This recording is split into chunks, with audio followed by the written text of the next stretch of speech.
to now.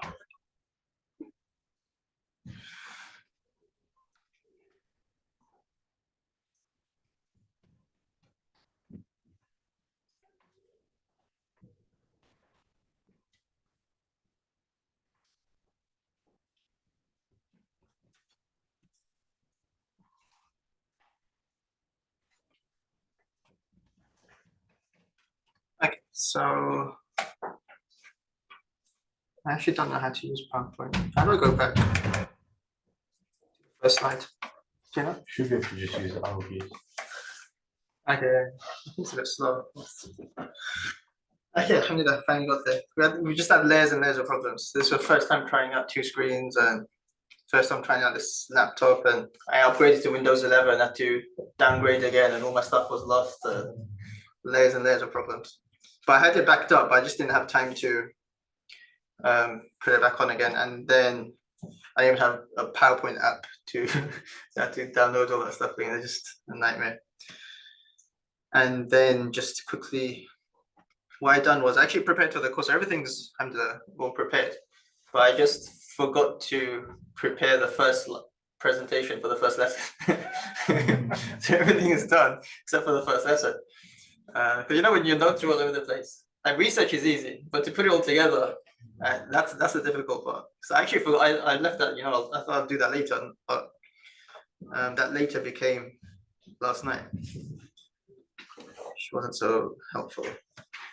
Okay, so mashallah, so alhamdulillah. So some brothers and sisters.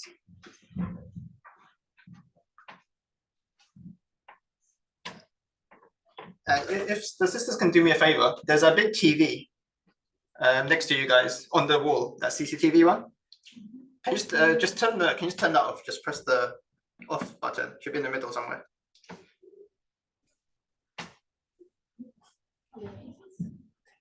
Oh no, someone just asked me, so I'm just complying. Okay, so inshallah.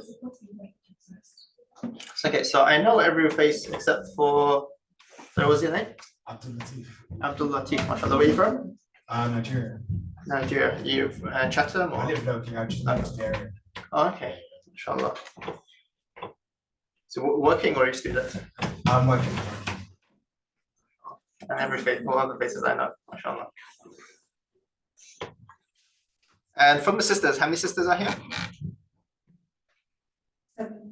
7. Okay, mashallah. Now I'm gonna find a way to do the register. Okay, somehow. Problems.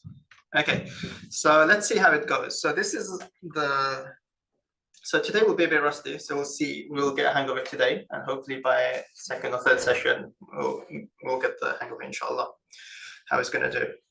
So I'll tell you my plans and my idea for the course.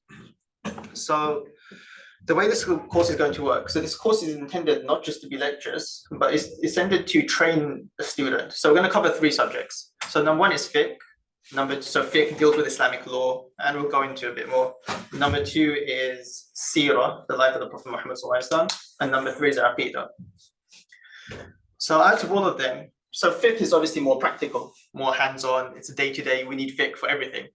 Yeah. So in my idea of fiqh is we need to be trained in fiqh. So fiqh is jurisprudence. It's law, and with law you need a certain mindset to be able to understand what fiqh is. So you need a juristic mindset to be able to think about day-to-day problems. And let's say this. So sometimes what happens when we don't have a juristic mindset, it's all about, what I think it should be this, or I think the law of Allah is this, but in fiqh, what I think doesn't really matter, because here it's not about what my law is, it's what Allah's law is. To understand Allah's law, we need a juristic mindset. We need to understand where fiqh is derived from, what are the sources of fiqh. We need loads of different case scenarios, like a student of law. So what is they research different case scenarios from the past, so that when new scenarios come up, they can use this as a base for answers for new scenarios. Fiqh in Islam is exactly the same thing. So here what we're going to do. So the idea of fiqh is we're going to focus mainly on the Hanafi school. And along with that, we're going to be looking at the other madhahib as well. So we understand how the Hanafi fiqh is derived. And it's to also understand that Hanafi fiqh is not the only fiqh in the world. Sometimes what happens when we're only exposed to one fiqh, we think, you know what, I'm right and everyone else in the world is wrong. And so, which is a big problem. Yeah. So the idea with fiqh is to look at the other madhahib, we're going to look at the evidences, see why a person could differ, what principles are used for a person to differ, and so on and so on. So we get a big, like an overview, like a blueprint of how fiqh works, inshallah. And then what we're going to do is, so after we've done that, then our last task would be, so let's say wudu as a scenario. So first we're going to look at the evidences of wudu, then look at the different madhahib around different aspects of wudu. And then thirdly, to finish, we're going to look about maybe 30 questions or so of different scenarios. So we're going to see how you guys answer them. Yeah, so it's going to be like random scenarios. If this happened, what would be the answer to this? If this happens, what would be the answer to this? So you're able to train yourself in that juristic mindset. And the other benefit is if you come across these scenarios, you know the answer. Your wudu is broken, your wudu is not broken. And then chapter by chapter, this is how we're going to be studying fiqh.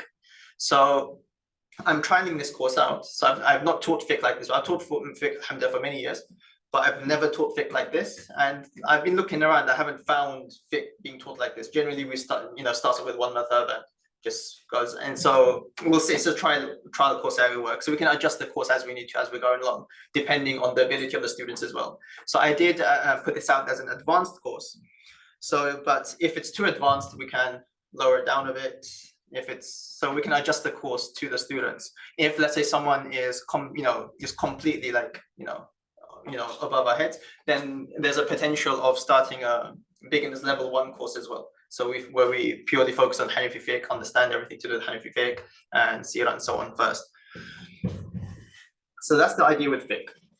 So how it's going to work. So I did my aim is to go for 2.5 hours. I wanted this to be an intensive study. So because just 1 day a week, so it's not throughout the whole weekend. So it's ideally it was advertised at 3 p.m. till 5:30 p.m. And my idea here is to do it'd be broken down to 3 sessions. So first, let's say 45 minutes or so is to do with introduction to fiqh, which is what we're going to do first. So here we're going to look at the history of fiqh. So now fiqh is Islamic law, which we find in our textbooks. But how did law get to our textbooks? How do I know what I'm reading is correct? So how was fiqh in the time of the Prophet? They didn't have any textbooks. So how did fiqh develop as a science? So to truly understand the day-to-day problems and navigate our way through Islamic law, we need to understand how it actually developed. And how what we follow today is how we got there, basically. So we're going to be having a lot of discussions around theoretical in terms of history, in terms of theory, in terms of other things. Yeah, so there's a lot to do with history and other things. And so we're going to start with the prophetic era, then era of the tabi'un, then era of the tabi'ut tabi'in. And we're going to look at different sources of fiqh and all these discussions around fiqh, basically. And session number 2 is when we actually look at, okay, now we're going to start, let's say, chapter 1 if we get time. So now it's the practical stuff. So number 1, theory, session 1. Session 2 is going to be the practical stuff. And number 3, I was hoping if we get time, we should get time, inshallah, after today, maybe not today, then we'll start doing seerah. And the idea of seerah is I don't want to become a storytelling session where I sit here and I just tell you stories about the seerah. It's like, like a bedtime story. You can do that on YouTube, you can do that on there's so many stories that you can have access to, or you can just read a book, so many seerah books, So what I wanted to do is want to study the seerah. So I wanted to be an in-depth study of the seerah. So yes, so at first we're going to go through, let's say, the quick blueprint overview of the life of the Prophet ﷺ. So we're all on the same page, and it's going to be a study of his life through various sources. So because obviously everyone's busy, everyone's working, everyone has different commitments. If I was to teach this, at a let's say at a proper institute, I'd give essential reading and recommended reading. So here, because I don't want to scare everyone away, so I'm not going to give any essential reading. Yeah, so it's going to be strongly recommended and recommended. Yeah. So our idea of the seerah is one of the greatest things about Islam is that what we have is authentic. That's the greatest thing about Islam. So we're not like, let's say, Hinduism or other religions where we have like myths about our prophets and stories of fantasies, but in terms of actual historic evidence, there is none. So in Islam, everything is documented. So we're going to study seerah from the earliest sources. So the stories that we have of the Prophet ﷺ, how do we as a Muslim know they're real? What if they're made up? In the books of Sirah, there's so many fabricated stories. There's so many made up things where people, they wanted to exaggerate their love for the Prophet ﷺ. They made stuff up. So in Islam, we have, we have this process of isnad, we have the process of how to verify sources and things like that. So we're going to, first what we're going to do, we're going to look at the overview, why we study the Sirah. And we're going to look at, let's see where we're going to start from. So we're going to look at the history of Sirah. So when was Sirah first written down? How do you know what we have is authentic, not authentic, etc. And the reading that I give will be from Sirah ibn Hisham, in terms of those that actually want to go back and actually read it for themselves. Anyone know what Sirah ibn Hisham is already? Okay, that's fine. So Sirah ibn Hisham is the oldest source of Sirah that we have. So the author, he passed away, I believe it was like 214th year after Hijrah. So that he summarized his teacher's book. He passed away 150th after Hijrah. So it's a very early source of the Sirah. And all other Sirah came later is based off of that. So why not go to the original, most authentic sources? But anyway, we're going to have a lot of discussion on this stuff anyway. So if you didn't remember anything I just said, it's not a problem. Okay, so any questions before we start? Anyone to ask anything? And sisters, you just need to speak out whenever you feel like it. Is there any prep we should do before each class? Okay, good question. So what I'm going to do is, so the slides that I have, they'll be sent out to you. So anything that's on the slides, you don't need to write them down. So I'll send them out to you. And just, it's easier to know that before you start note taking. I hate sitting in lecture and I have no idea whether I'm going to get those slides or not. So you're always confused. Should I write this? Should I not write this? And especially when there's a lot of writing. So all the slides, you'll have that beforehand. And any sources that I use in terms of reading or preparing, I most likely will give you that beforehand. So the things I'm going to discuss, especially the Sirah. Fiqh is a bit more difficult because we don't really have much English material out there when it comes to in-depth fiqh. So I can't really give you, unless anyone's an expert in Arabic here, then I can give you hundreds of books. That's no problem. But in fiqh, it's going to be slightly difficult. History of fiqh, I can give you a lot of resources. So all the resources that I use, I'll put them out there. I'll send you PDFs so you can go back, check them yourselves. And what I should do is, it'll just take me maybe a week or so, or a couple of days to prepare, and I'll tell you the reading lists. So I'll give you some recommended reading, so that before the next lecture, if anyone wants to do that, so you're well prepared. Inshallah. Are they set up into sections as well over the 2 years? Have you subdivided it from there? And at the end of each section, is there exams and tests and stuff? To be honest, it just depends on how it goes in the first few weeks. Because this is the first time I'm teaching a course like this, so it completely depends. So I don't want to be on my own world and everyone else is in their own world, and I give an exam and no one knows what's going on.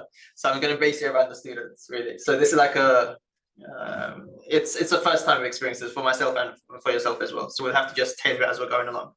But ideally, what we'll do is after maybe 2 months or so, we'll have it will be an optional. The assessments will be optional. Yeah, so because some people get scared by exams. I've had that before by one anonymous student. Yeah, so people get scared by exams. So it's going to be an optional exam.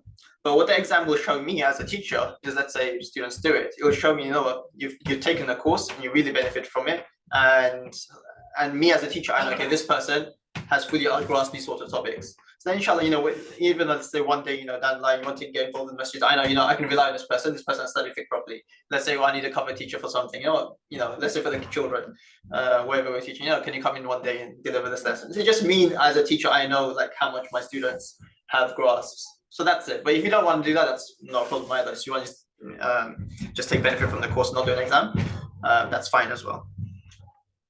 Do you plan to, is it going to be like a school semester in terms of holidays? Or? Okay, yeah, so that's the other thing I'm going to send out is generally our classes here will be in line with our children's classes, and our children's classes are in line with the school holidays, yeah. So whenever school's off, we most likely won't have classes, and when school's back on, we'll have classes like that. Any questions from the sisters?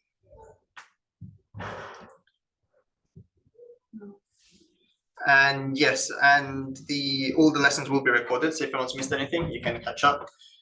Some I think some brothers, they said they come from work late, so they're not join us late. So those lessons will be recorded. One or two brothers said they need to leave early because they have work. So wherever you missed will be recorded. And they'll be live streamed as well, will they, all the time? Or? Yes.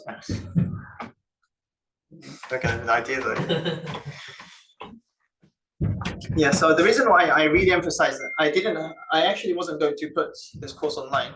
My idea was just whoever's able to come, you come, and that's it. But then too many people kept on asking me, and I gave in. Because I want this course to be really interactive. So when it's online, you don't know the students, so you don't know how well they're engaging with the topic. And a lot of the course, the content is based off question and answers. So when you have students in front of you that can ask you really good questions, then that's what makes the course very interesting. And like I said, I wanted to be like a training in fiqh rather than just lectures on fiqh. So if students are attending online, I can't ensure that you're going to get that training aspect. Yes, you listen to the lectures, but that's about it. So I can't really follow up and ask you, let's say you give me an answer, I can't ask you a follow-up question, and the follow-up question it's a lot more difficult. That's why I wanted it to be on site. I think so.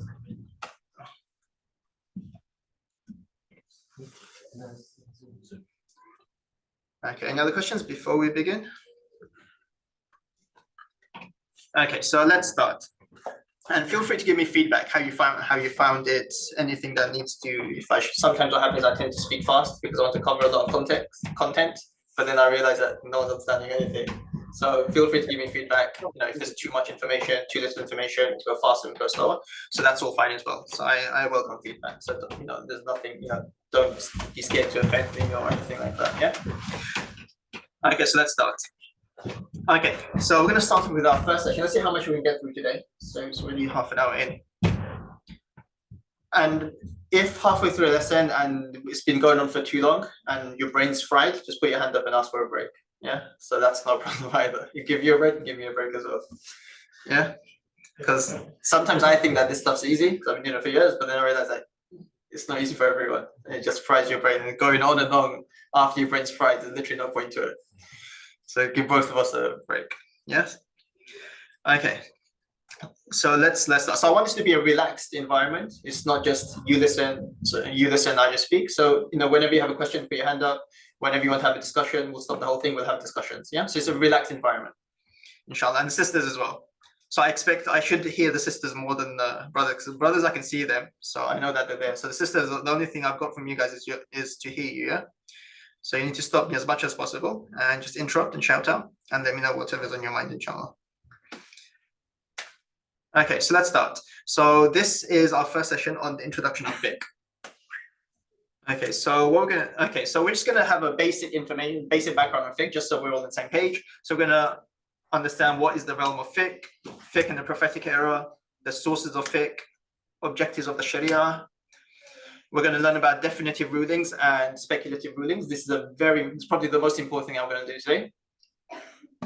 And why wasn't fiqh made easy without differences? The reason I put that in there because so many people ask me, why is there so many differences in fiqh? Why didn't Allah just make it easy for us? Why is it like 4 schools or 5 schools or 10 schools? One person saying this is halal, one person this is haram. Why didn't Allah just make it easy? And just tell us these are what's haram, this is what's halal. Khalas, we don't need a course with fiqh anymore. Yeah. Okay, and then some discussions regarding the sources of fiqh. Okay, so now what is a realm of fiqh? So what kind of stuff does fiqh deal with? So in terms of the word fiqh, how do we translate that? So I'm going to ask basic questions just to make sure we're all on the same page. Yeah. So how do you translate fiqh? What is the translation? Jurisprudence. Jurisprudence. Okay, good. Or another easier word starts with L. Law as well. Yeah. So now, when you say fiqh in Islam, so what kind of areas would fiqh deal with? Ibadah, worship. Yeah. What else? Everything in daily life. Daily life. So your family life. So a bit more specific. What about family life? Marriage. Divorce. Inheritance. Yeah. That's all family life. We have business, buying and selling, renting. So anything to do with transactions. Yeah. And then we have family life, marriage, divorce, rights, expenditure, inheritance. And then we have social laws. So let's say when in terms of governing a state, so we have punishments, penalties, rights of others, rights of neighbors. And lastly, anything left? There's one more chapter left. What's left? So we've got worship, our relationship with Allah, fiqh deals with that. Our buying and selling, our transactions. We've got family, we've got social laws. Which one's missing? Which realm of human life is missing?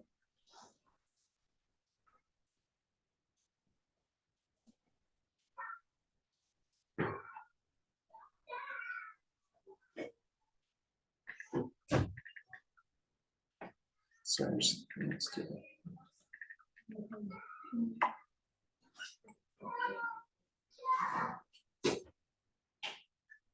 Okay, so last one. Okay, so social laws, punishment, penalties, and then the last one is specifically to when you have an Islamic state. Yeah, so that's very specific. So social laws mainly, I think what should have happened is punishments and penalties that falls under Islamic government. So social laws are mainly to the rights of others, rights of neighbors, rights of your community, and so on and so on. You know that door is that open? Can you just open it slightly so they know? There's some people just messaging me.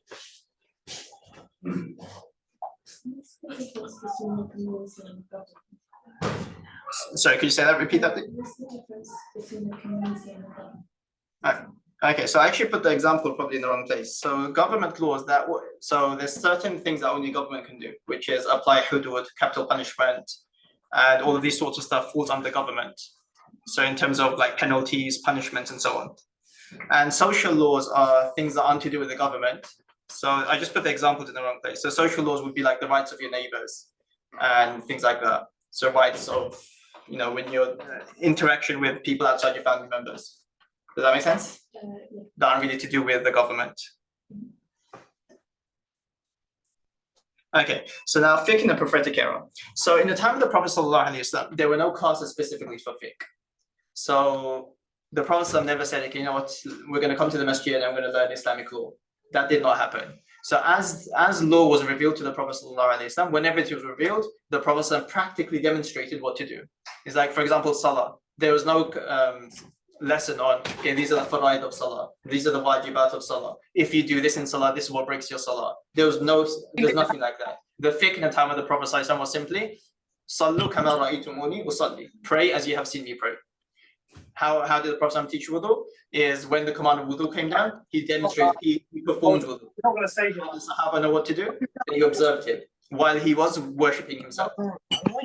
So that's how fiqh was.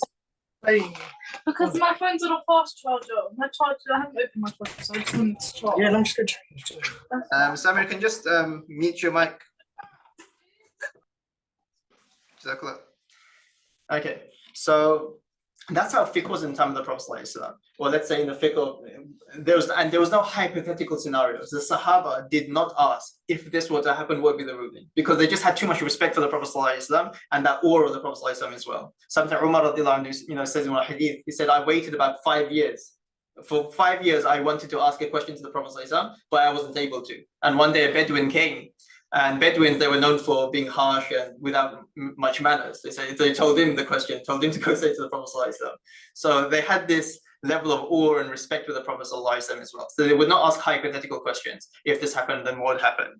So there's no classes specifically for fiqh. And the reason why this is relevant is, so imagine today, the Prophet, a few people were there and the verse would be revealed. He demonstrated to the people. Now let's say these people went, tomorrow he'd be spending a day with different people.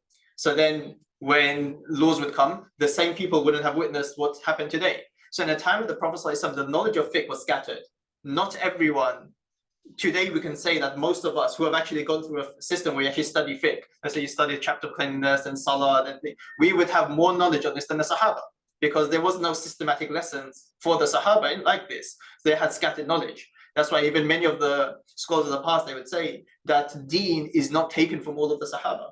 Deen is not something that sounds very strange. Yeah, we say the Sahaba obviously the greatest people after the Anbiya or the Sahaba, but like Ibn Khaldun and the Salaf, they would say, like even Ibn Qayyim rahimullah in his famous book A'lam al-Muwaqqi'in, he says deen is not taken from all of the Sahaba. Why? Because not all of the Sahaba were experts in fiqh. They weren't experts in these subjects. So they sometimes, what many scholars narrowed it down to 7 Sahaba. So there were 7, we'll go into it when we study the history of fiqh. There were 7 Sahaba who fully understood fiqh. And then they had students and they taught fiqh to their students in a systematic manner. So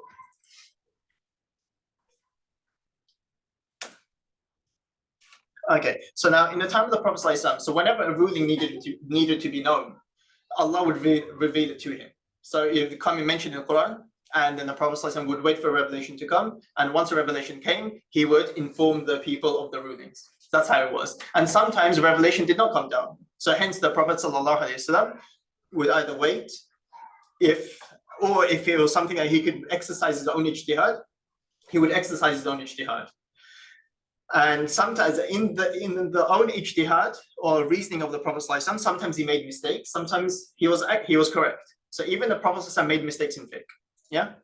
But the difference is whenever the Prophet ﷺ would make mistakes, Allah would correct him.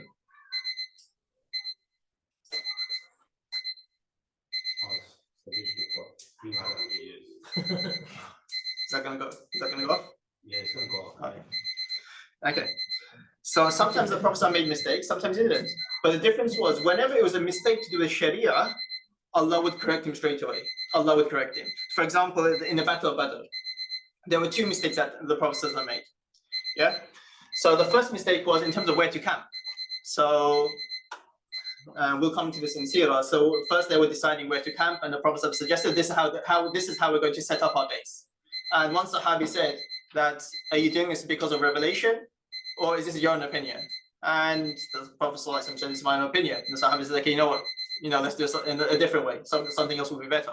And the Prophet accepted the judgment of the Sahabi. So this was a mistake. So the Prophet was not supernaturally intelligent, or he didn't know everything. So the Prophet could make personal mistakes.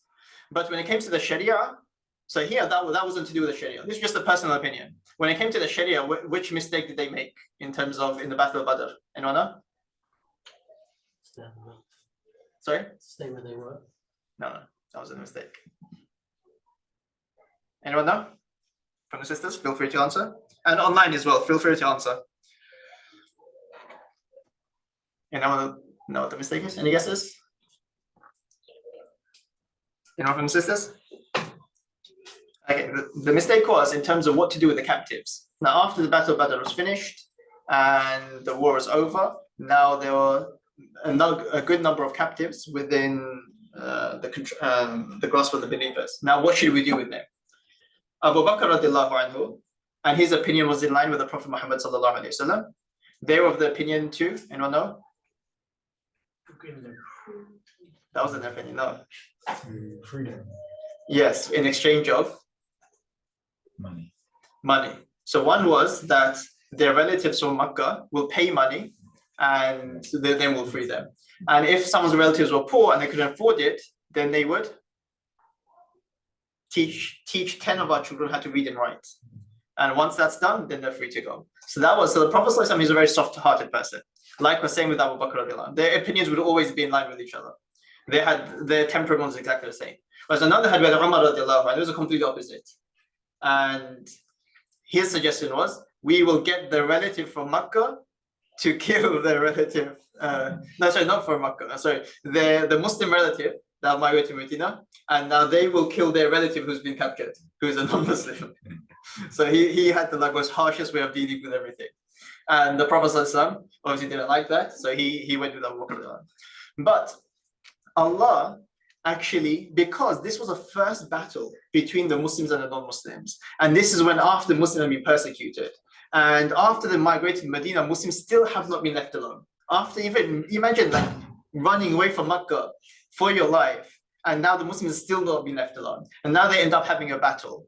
And 313 of the believers beat 1,000 of the Quraysh. Now this is a time to establish your authority, to show that we are not forced to be messed with. Being strong and showing your authority now will save you from 10 years of battles later on. That's what Allah wanted. So Allah didn't want to show softness now, because what happened when you show softness now, next year will come with another army, then they'll come with another army. So to save all these future battles, just being harsh once is enough. That's what Allah wanted. So Allah wanted them to be executed, to teach them a lesson. And that's why, so this was a mistake on behalf of the Prophet ﷺ, they didn't choose the right course. And Allah reprimanded them straight away. Allah used very, very harsh words against the Prophet ﷺ in the Quran. So that's the difference. So whenever it came to something related to the Sharia, in terms of how to act as a role model, then Allah would correct him straight away.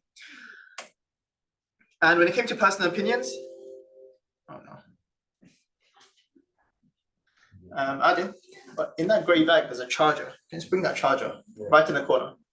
Okay, but when it came to his personal, let's say another example of Mughith and Barira. Anyone heard of this story? What happened? Okay, so Barira was a slave. She was a slave girl. And the fiqh in Islam, just the black chargers, bring the black chargers, leave the bag there. So she was a slave girl. And the fiqh in Islam is that when a slave girl is freed, now she has a choice. If she's married, if she wants, she can divorce her husband, or if she wants to stay with her husband, she can stay. Now, Barira, she was known for being very good looking, and her husband was a complete opposite. Yeah, he was famous for being a very ugly person. Yeah, and she didn't like him anyway. So now, when she was set free, this was a child. It's like, I don't want to be this guy. So she decided to divorce him. Her husband was Mughith. He was a companion. So then, after he received the news that she's divorced, that she's divorced him, he started crying, and he started wailing loud in the streets of Medina, and he started telling everyone, "Oh, my wife's divorced me, my wife's divorced me, my wife's divorced me." And then at the end, he came and met the Prophet ﷺ, and Prophet ﷺ asked, "What's wrong?" And she said, my wife's divorced me, and like this. So the Prophet said, "Okay, fine, leave it to me." So then he went to Barira and asked her, "Why? You should take him back. Look how sad he is. Take him back." And then Barira, she was very smart. So guess what she asked him? What do you think she asked him? What's the most smartest thing to do? Man, she doesn't like him. Did Allah tell you to tell me that? Yes. Yeah. So is this your personal opinion, or is this from Revelation? So it's my personal opinion. She says, "I have no need for him then." So she didn't take him back. Yeah. So there's a differentiation between him as a prophet and whatever he says goes, and him as a personal individual. So this was very important. Sahaba, they understood this. Likewise, the date palms. That's another example. So there were some farmers, and because he's a prophet, he receives revelation, he has knowledge of the unseen, and people, this is where, especially in Medina, it's a very dry land, and a lot of the income was from dates. So then they came to the Prophet ﷺ, how should we plant the dates so that, we have so many dates and, we get so much fruits, yeah, and they can make profit. And the Prophet ﷺ advised them in some sort of way, yeah. And so they're very excited, a prophet from the unseen, has knowledge of the unseen, has told us. And after it came time to harvest, nothing grew. And they're like, "Hey, you're a prophet and you have news of the unseen, and there's no dates." So then the Prophet ﷺ told them that you are more knowledgeable regarding the affairs of the world than I am. I have news of the unseen, you have news of the dunya. So this is not my role. So I gave my personal advice and he was wrong. So the purpose of this is to understand that one is revelation that comes to him, that's final, and the Prophet ﷺ, he could make personal mistakes in terms of judgments and decisions, but the difference is when he was to do the Sharia, Allah would correct him straight away, because the Sharia is not just for his personal life, it's for the entire mankind until the day of judgment. That's why there cannot be any room for any mistakes in there.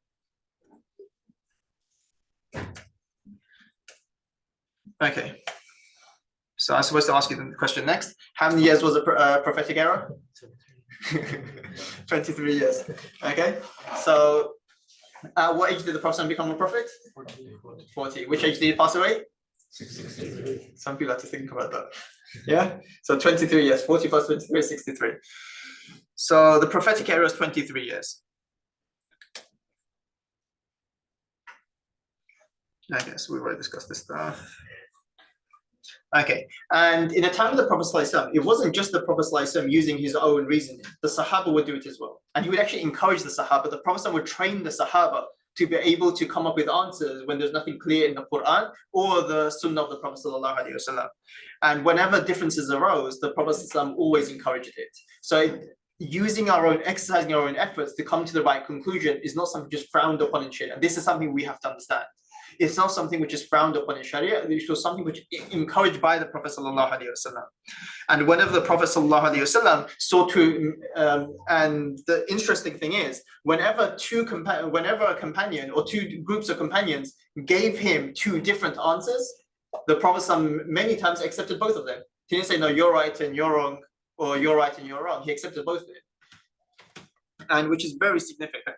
So let's say, for example, Amr ibn al-As during cold weather, one group done tayammum and repeated prayer, and the other didn't repeat. And the Prophet ﷺ accepted both their answers. But another famous example is the example of Banu Qurayza. Asr Salah in Banu Qurayza. Who's heard this example? You have? MashaAllah. You studied fiqh before? No.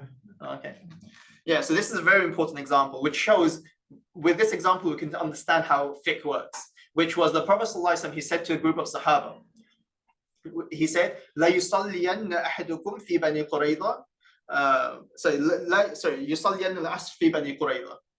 So the Prophet ﷺ said that all of you must definitely, so very emphasized, perform your Asr Salah in Banu Qurayza. This was after a war that took place. And so now the Sahaba, they came and they started taking off their armor, started relaxing. Jibreel alayhi came to the Prophet ﷺ and he said, tell your men to stand up and tell them to march towards Banu Qurayza and deal with them. So the Prophet ﷺ, he immediately got up, put on his armor and told the Sahaba to start marching. And said, don't pray Asr in Banu Qurayza. Now the problem arose is Asr Salah was on the way. And if they waited to perform Asr Salah in Banu Qurayza, it would have been Maghrib time. So there would have been Qadha. And we know in Islam that's a sin. You cannot delay your prayer. So what do you think the Sahaba did? Sisters, what do you think the Sahaba did? I think some people have done it, some people didn't do it, and they have done when they reached there. Yeah. So some people, one group of the Sahaba performed the Asr Salah on the way, and another group performed the Asr Salah in Banu Qurayza. And they actually started having debating with each other, saying, no, you're wrong, no, we need to do this, this is an instruction of the Prophet ﷺ. Yeah. So to put it in other words, one group was, you refer to them as literalists. They literally took the wording of the Prophet ﷺ and said, no, this was exact wording, we're going to follow the letter of the law. The other Sahaba, they were literalists. They thought, no, this is what the Prophet ﷺ intended. He wanted us to rush towards there, but not literally make us salah qada, because they understood the verse of the Quran.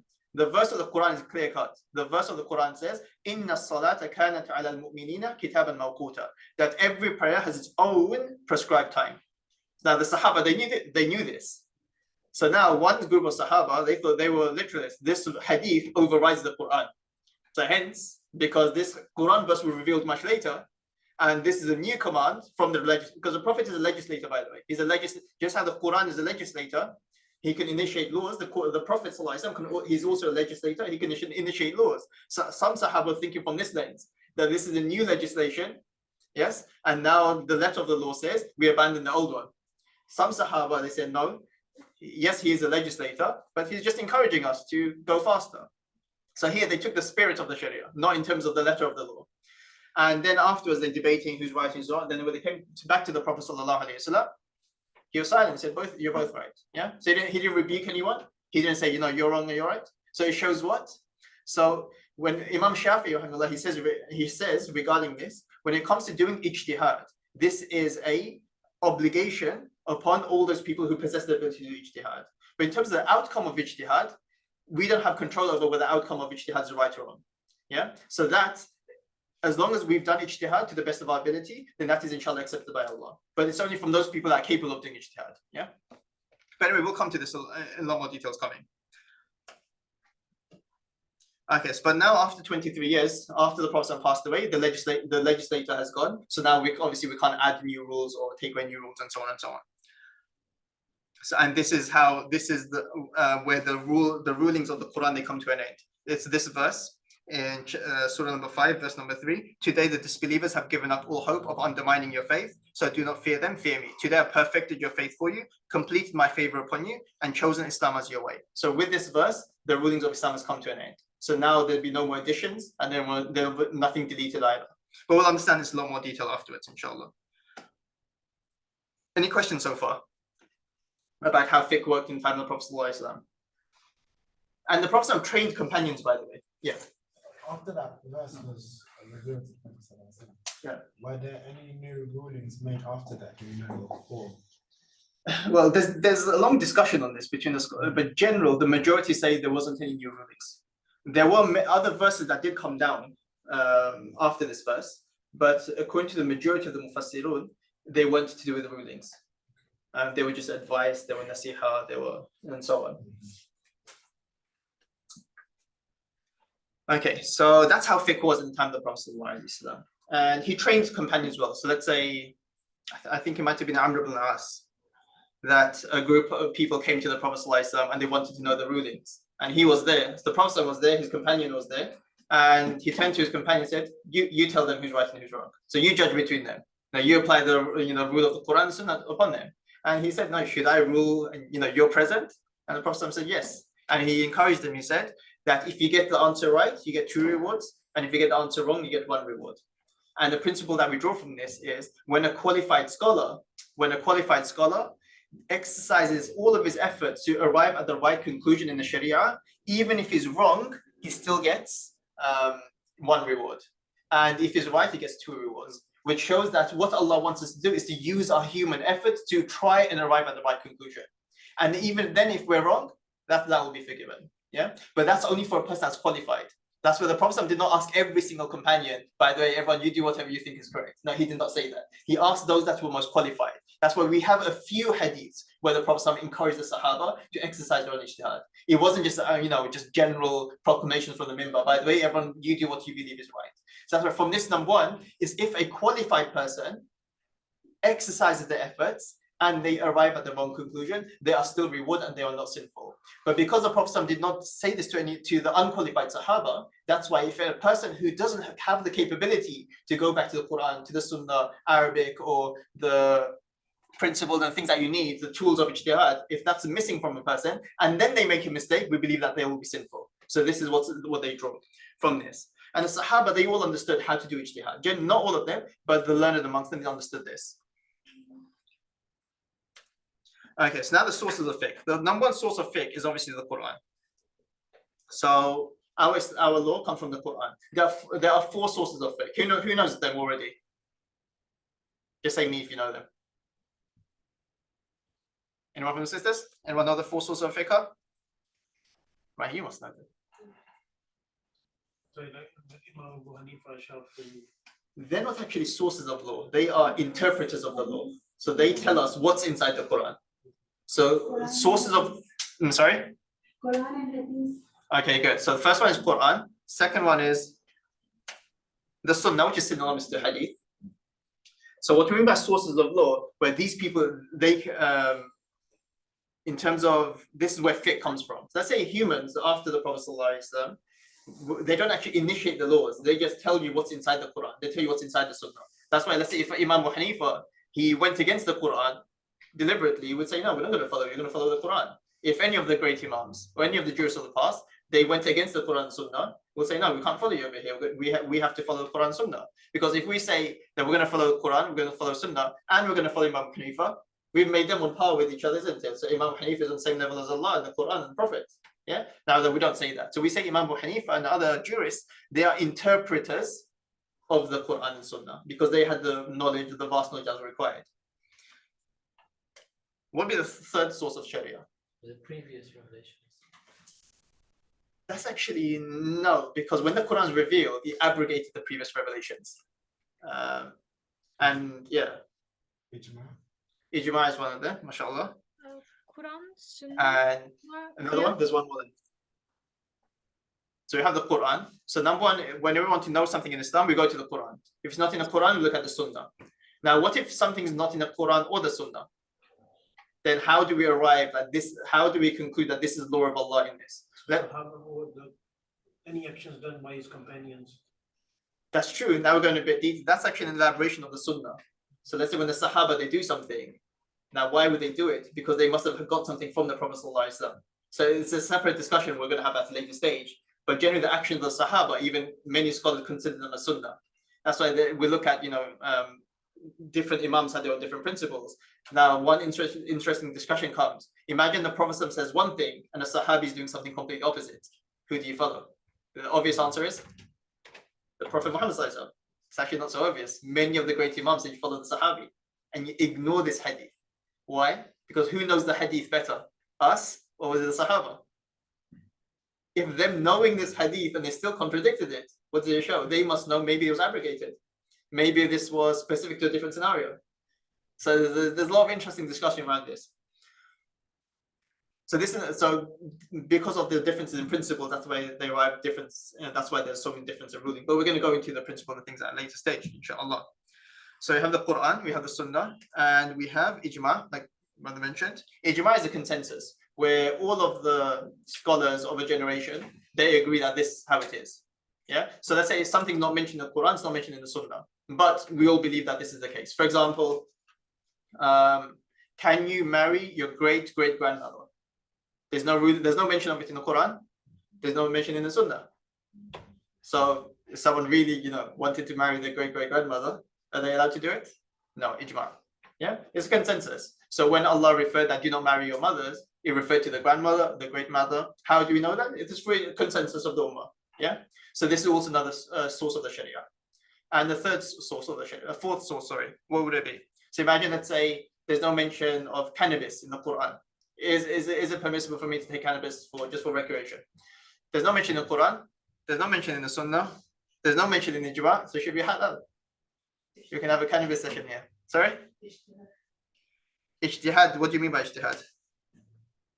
And scholars, for example, there's mention about alcohol in the Quran and intoxicating. Analogy. If cannabis has the same effect, then scholars will say that it's Good, yes. Which is qiyas or analogy? Good. And many scholars did use ijtihad synonymous to qiyas as well. So using the word ijtihad is not a problem either. So qiyas is basically extending a known ruling to something to a substance which is unknown. So for example, in the Quran we have the prohibition of alcohol. Why is alcohol prohibited? Because it clouds your judgment. So this is something which is a known ruling. Now we have a similar substance which clouds your judgment. So where do you extend a known ruling onto something which is unknown? So as long as the properties are identical, then you extend. So it's basically extending an already established ruling. That's what qiyas is. Extending an already established ruling. So these are the four sources of the Sharia. There is no fifth source, okay, in a general sense. Yeah. So like in different imams, they have different kind of understanding of this as well. So that's why you will see how the madhahib, the imams differed. For example, Imam Malik rahimullah, he was very big on ijma of the Ahlul Medina. If the people of Medina did something, khalas, we're not going to look at anything else. For him, that overrides many other things. So even if you have a hadith telling you something on one side, but you have the consensus of the people of Medina on the other side, he'll leave the hadith. Yeah. But obviously, there's a bit more. So what is the difference between ijma and qiyas? So ijma is just when a group of people they just agree to something. So not group, all the scholars. So it can be related to anything. So when they agree upon something, that's it. We can't go against them. Or let's say when the Sahaba, all of them agreed upon something, we can't go against that. So it doesn't have to be. Qiyas is specifically when we have an identical scenario and we extend that to another identical scenario. But for ijma, you don't need an identical scenario. It could be something that the Quran Sunnah is completely silent upon, and there's no known evidence to this. And ijma can say, you know what, I believe this is more in line with the spirit of the Sharia. And all the scholars agree, then that's final. Does that make sense? Yeah, so for qiyas, you need an identical scenario. Any other questions regarding four sources of Sharia? These four sources, we must know them. So they need to be committed to memory. So this is something, if I was to give an exam, this are what are the four sources of Sharia. Yeah. Any questions related to this?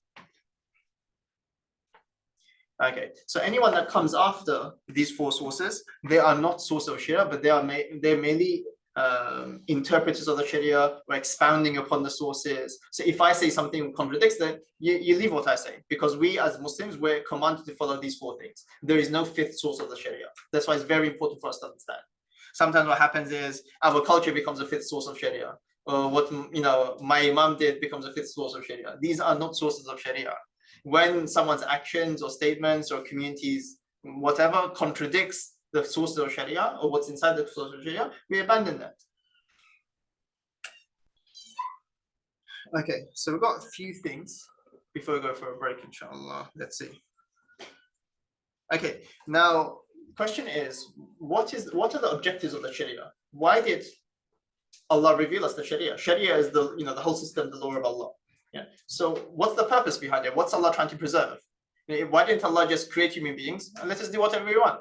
Wouldn't that be so much better? No restrictions, no rules. We can do whatever we want. Doesn't that sound like a very nice ideal world? Doesn't it? Why? So what's Allah trying to preserve? The rights of individuals. Okay, so you have rights of individual. What else is the goals of the Sharia? Order. What do you mean by order? Boundaries, structure, norms. Don't transgress certain ways of living. Transgress, that would probably fall under the rights of individuals, isn't it? Yeah. So okay. What else does the Sharia seek to preserve? What do you think is very important, valuable to us? Brothers and sisters? I think these are the guidelines for life.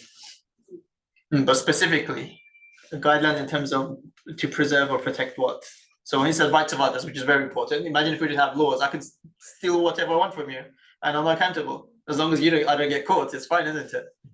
Yeah, so Sharia came to protect each other's rights. What else? What else do you think the Sharia came to protect? The deen, Sorry? like worship. Good. Our relationship between Allah to guide us. Because our intellect is deficient in this realm, so it came to protect religion. What else? Money, to business and money, to transactions. That again is the rights of others, isn't it? Corporation. Because the reason why the transaction has been made halal is so that I can take your property without actually having to steal it, isn't it? Yeah. So if business wasn't there, we'd be resorting to stealing each other's stuff, isn't it? Which isn't such a nice way of living. So that's again rights of others. Okay, let's look. Protection of life.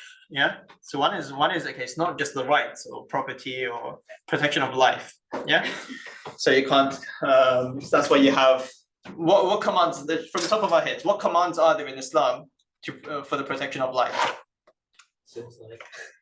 Okay, suicide is haram. Yes. So even we don't have the authority to take our own life. Yes. What other commands are in the Sharia? Protection of life. For the protection of life. Okay, haram. In terms of laws, okay, yes, that's true. This is haram to murder others. What else? Alcohol. That actually doesn't fall under life. Excessive alcohol.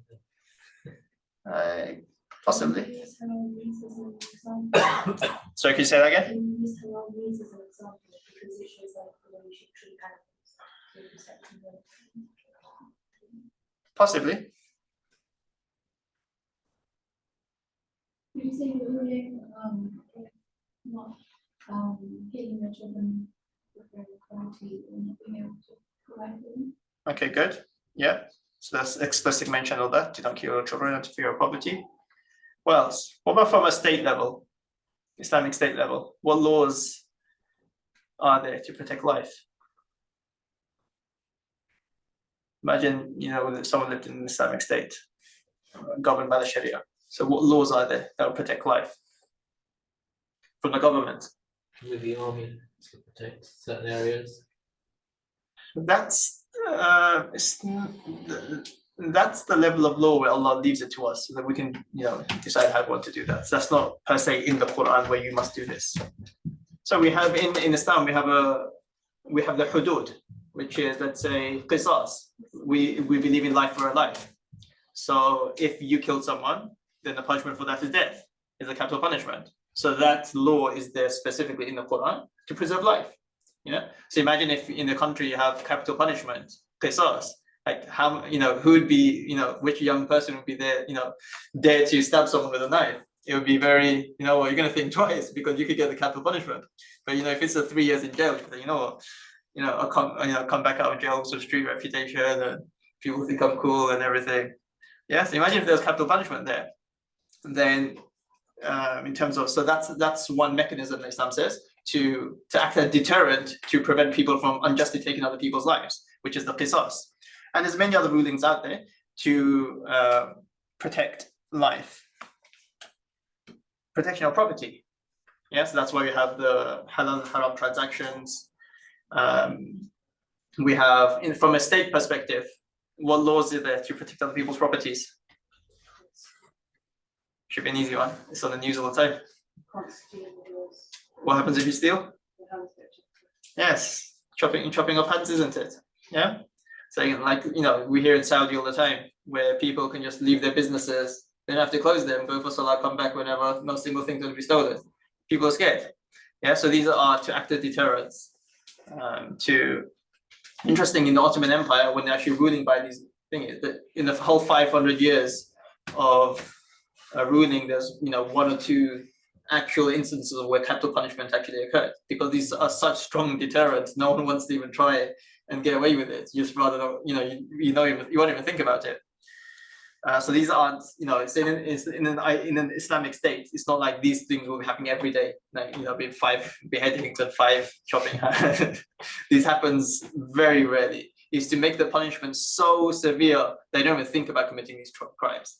So it's like the greatest possible deterrent. So these don't even happen in a society. That's the purpose of this. Non-Muslim, they think about, look how barbaric these people are. And no, if you actually go to a place where Sharia is actually applied, there's no killing, there's no knife crimes, there's no all of these things. The stories come from the Taliban, though, don't they? In football stadiums and watching beheadings and. Yeah, that's when it's applied incorrectly, isn't it? Protection of intellect. So that's another thing that Sharia comes to preserve. What's a ruling to preserve intellect? Is that when we're not allowed to drink or smoke? Smoking, that doesn't really damage it, but drinking, yes. Yes? Like cannabis smoking. Okay. Yes. So anything what punishments are there for, let's say, drinking? Yes, in Islamic state, there's punishments, isn't it? For drinking, there's punishments by lashing, there's so many other things. Yeah. So that's for the protection of intellect. And then you have protection of religion, like what I mentioned. And you have protection of dignity, honor. So generally, majority of the scholars, they summarize the Sharia into these 5 things. So these are called the 5 maqasid of Sharia. There are some that, they said there's 6, there's some that said there were 7, but generally these five that was agreed upon. So our whole of Sharia has come down to protect these 5 things, which is very, very significant. So these are the 5 main areas. So even dignity is one part of so the honor of another person. What laws are there in terms of to protect the honor of another person? Who knows? Privacy. Sorry? Privacy. You can't spy on people. Okay, yes, Allah says in the Quran. So you're not allowed to spy on people. It's not good to backbite. Yeah, backbiting is a big sin. Sorry? Lying. Okay, so if it's going to harm someone. Okay, let's go upon lying. What about from a state perspective? What laws are there to protect dignity and honor? So, one where if somebody else took adultery. Good, yes. Falsely accusing someone of adultery. There's punishment by lashes. Yeah, it's to protect the honor of another person. So in Islam, the honor of another Muslim or another human being is something which is very, very important. There's actually capital punishment for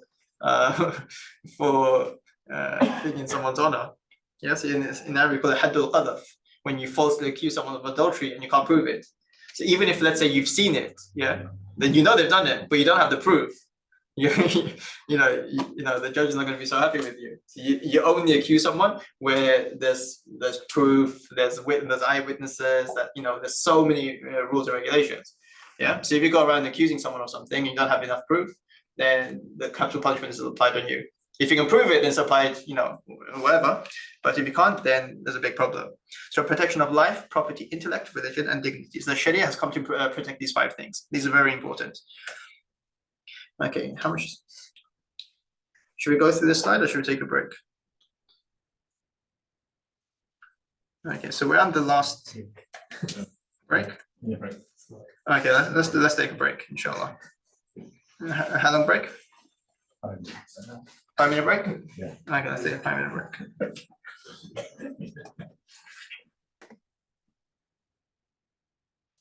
Okay, so before we move on to our practical fiqh, so just one quick discussion. So one is the discussion of, in Islam, there are two types of rulings. In terms of definitive or speculative. Okay, I'll tell you what I mean by this. So on one column we have the foundation, and the other column we have what it indicates towards. So in Islam, if something is definitive, then there is no room for different opinions. For example, if someone says, you know what, I think Salah is 6 times Salah or 4 times Salah, are we going to accept that as a different opinion? No, because this is definitive knowledge here. So in terms of foundation, yeah. So now let's take this as a case scenario. So performing 5 times Salah, where is this from? That we have to perform 5 times Salah, this is from? Quran, yeah. Quran commands us to establish 5 times Salah, and there's numerous amounts of hadith as well, authentic, found in every book of hadith that as believers we must pray 5 times Salah. So in terms of foundation, this is definitive. Definitive means that there is no room of difference of opinion. Yeah, it is something just clear cut, and yeah, you can't deny it. Yeah, it exists, it's there. That's what definitive means. Yeah, in Arabic we call this qat'i. Yeah, qat'i. So let's say the command to pray 5 times Salah is definitive. And now, when the Prophet said, Muslims, I'm just paraphrasing, that all believers must pray 5 times Salah, is this clear cut what he intends by this? Yeah, so the indication is also definitive. That's what it means, yeah? So indication is what is intended by this command, yeah? So when the indication is also clear cut, we know exactly what this command is talking about, and there's no, you can't say, no, I think he's just joking, or, he's not really being serious. No, there's no room for this. It's said very clearly, yeah? So now it doesn't accept more than one meaning. So now if someone comes and says, I have my own opinion on this, or there's a difference, we're not going to accept that, because the foundation is definitive, meaning it's clearly there, yeah? It's authentically established. Likewise, in terms of how it's worded, you can't interpret in a different way. So the outcome is also definitive. Everyone got this? Does that make sense? Does it make sense? Foundation and indication equal, isn't it? So foundation means if it's definitive or speculative. Yeah, so foundation, what I mean by that is how authentically it's established that Allah or the Prophet said this.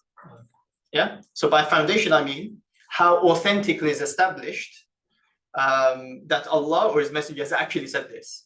So if it's in the Quran, it's authentic, yeah? We're not going to deny it.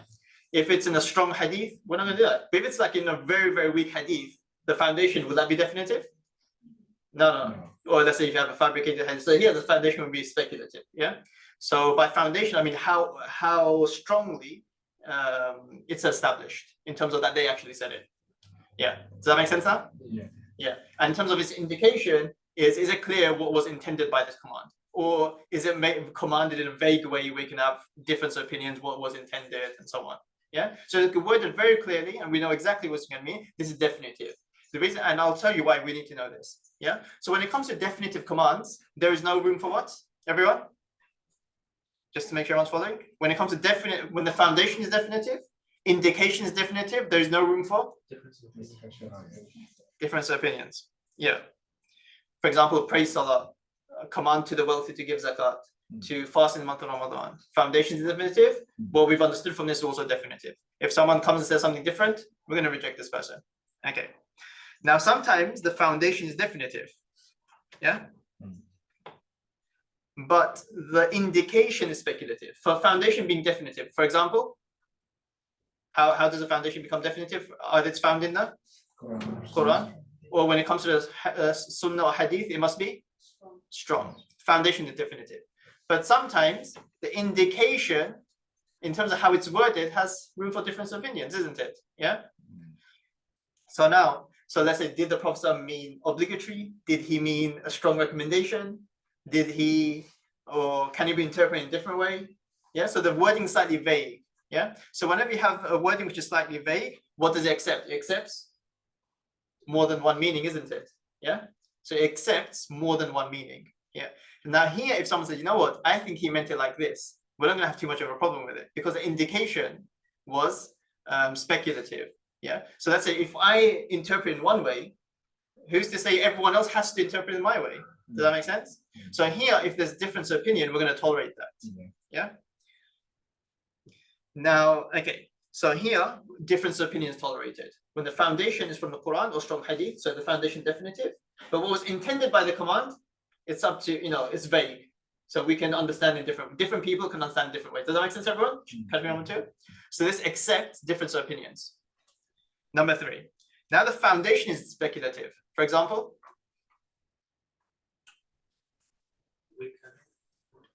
okay, a weak hadith or hadith that's not in the category of extremely authentic.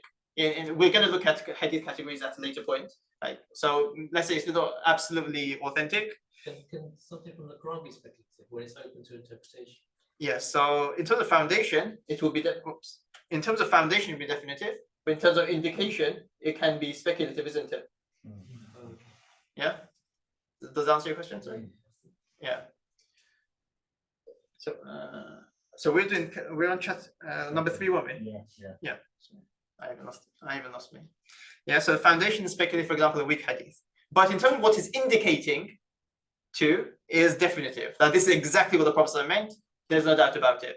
Can you have different opinion on this? Yeah. Can you have different opinion on this? No. Who thinks no? The scenario again?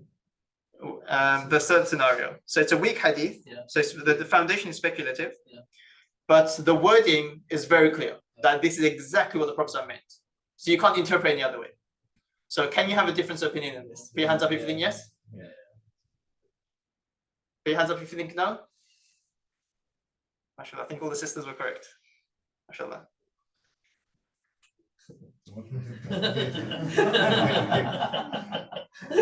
Okay, anyway. Was there a difference of opinion? Okay, the answer is the foundation itself is speculative. Someone can say, you know what, I don't accept the foundation. So it could be that, you know what, this foundation isn't good enough for me, so I'm going to reject it. So this is why many madhahib, they have different schools. Their foundation, you can say the level of tolerance or what they'll accept as evidence is different. Some people have very low bar, some people have very high bar. Yeah. And sometimes what happens is sometimes you have apparently contradictory reports, not actually contradictory, but they seem contradictory. So we say, you know what, this is much more authentic. This is speculative. This foundation is speculative. I'm going to reject that and take the more authentic one. Yeah. So so here we even tolerate difference of opinion. Last category, foundation is speculative, and even the wording is speculative. It could be referring to many different things. Do we tolerate difference of opinion here? Yes. So these are 4 types of commands in the Sharia. There's only one where we don't tolerate difference of opinions, which is when the foundation is definitive and the yes. So these commands are actually very few. These commands are very few. Yeah. Majority of the Sharia, we actually tolerate difference of opinions here. And we say, you know what, this is my opinion. I believe I'm correct. This is your opinion, and you may be correct as well. Now, in terms of our attitude as believers, what happens as Muslims living in Muslim communities? Why is it doing it different to me?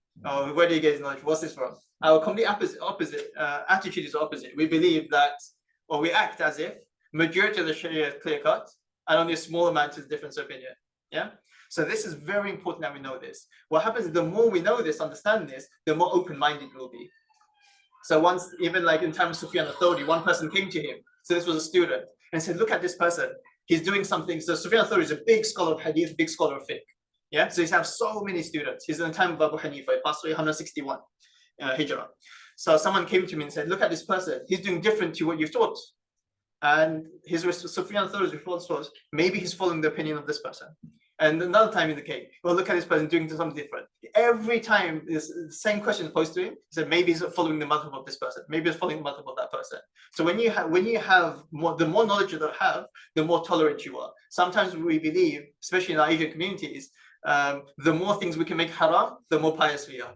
The more everything's haram. Oh, mashallah, look how pious this guy. He says everything's haram. No, that's not how Islam works. Yeah, piety is understanding where to be strict and where to be lenient. Yeah, this is what piety is. Sometimes piety is to open the door. You know what? There's a room of different opinion here. If I say this is haram, I'm going to say, this entire community is doing haram. But you know what? There's an opinion here. And if I give them that opinion, the whole community will not be sinful anymore. So piety will hear, you know what? Let's take the more lenient opinion here and give that to them. Yeah, but obviously that's not for everyone to judge. This is for the top scholars to judge this. So this is very important. Now, the last thing I'm going to do before we break. So I'm not going to finish this slide, so this entire thing. Just one last point based upon this, and then we're going to continue with the presentation next week. Is okay. So now, this question. The reason I put this question here because I get this asked a lot, and people actually start doubting Islam because of this. Yeah, if Islam was real, yeah, why is so many contradictions? Why is one person saying it's halal, one person saying haram? Especially when it comes to seafood, by the way. Yeah, that's the most controversial topic I've ever dealt with. Yeah. Yeah, it's the most controversial topic I've ever dealt with. People have doubted Islam over seafood, yeah? That's how much they love their lobsters. They even doubted Islam, yeah? And I've dealt with so many of these questions. Okay, so why wasn't fiqh made easy without differences? Who can answer this? Why didn't the Prophet just come with a list? These are the list of halals, this is the list of harams. We wouldn't even need a fiqh course, yeah? Because Islam will live for time to come and it will evolve. You cannot put up or bracket it into them. So there are a few things which will be according to the situation, according to the place and people. Differences, always, I think, difference of opinion. We are human beings. So we are not like everyone is not thinking alike. So that's why Islam is deen. It's a practical religion. This is my understanding. Definitely, mashallah, yes. So Islam is okay. So the fact that so Islam, the scholars would always say that ikhtilafu ummati rahmah, that the differences of this ummah is a source of mercy. Because if there's only one law for until the day of judgment, imagine how difficult things would become for us. Imagine if the UK had the same law since 1,000 years ago. No one in this country would be able to live. As the time changes, as people change, as mindsets change, there needs to be some sort of flexibility in the law to allow different temperaments and different differences. That's why it's ikhtilaf ummati rahmah. The scholars would say all the differences it's a source of mercy from Allah. And now the fact that there's differences of opinions here, yeah, and we're going to look at the opinion, in our lectures to come. So was this intentional? That there's difference of opinion? Was it accidental? What I mean by that is, did Allah want everyone to follow exactly the same thing, but accidentally it turned up like people started differing and it's all to do with human error? Or was it intentional? Did Allah intend for there to be differences of opinion in the ummah? What do you think? Intentional. Yeah.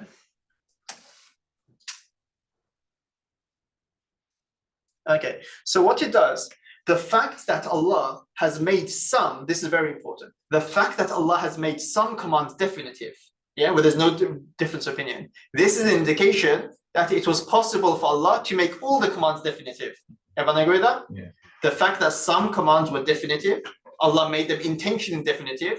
It was possible for Allah to make all of the commands of Islam definitive.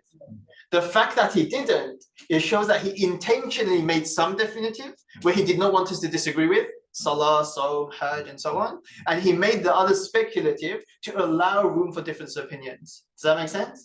So Islam is supposed to be flexible. Fiqh is supposed to be flexible. The more fiqh you know, the more flexible the more easy your religion is. And the less fiqh you know, the harder your deen is, because you think everything's haram. Yeah? So this is why. So number one, it's a source of mercy and to create ease in different periods, places, and situations. So now the answer to this question is, why didn't the Prophet just come and give us a list of halals and harams? Because this would have made everyone's lives difficult. Yeah. So now when it comes to even madhahib, let's say I follow this opinion, and the reason is, let's say I do my research. Yeah, I do my research and I believe in this opinion, but it's become so difficult to act upon my opinion. Then what happens? I have a leeway to think, my opinion is very difficult to follow, but this imam, he has a different opinion. Yeah, and it's a speculative ruling. So hence, I can leave my opinion and follow this one. Yeah, that's why we do this in the Hanafi fiqh many times as well. Sometimes the Hanafi fiqh is very difficult to act upon here. So we're going to take it from the Maliki madhab. Yeah, because they have a more practical solution in their school. So it allows for to cater for different solutions, different scenarios, and so on. So this is why the Prophet did not just come with a list of halal and haram, to cater from all times and all places.